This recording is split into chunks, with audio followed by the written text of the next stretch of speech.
What I'm going to do now is load and fire with a blank cartridge this musket. So I bring the musket up, lay it reasonably parallel, and I open the pan.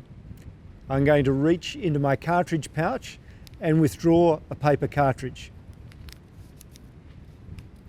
I'm going to bite the cartridge open.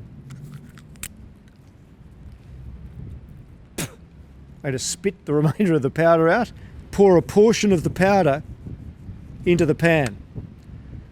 Now I'm going to cast the musket down so that I can pour the rest of the powder down the barrel and put the paper in, because the paper will stop the powder and ball falling out.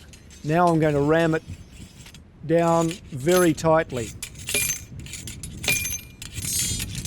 Recover my ramrod, otherwise the weapon is completely useless. Very important to recover the ramrod. Now I take it from half cock to full cock. The weapon is now ready to fire.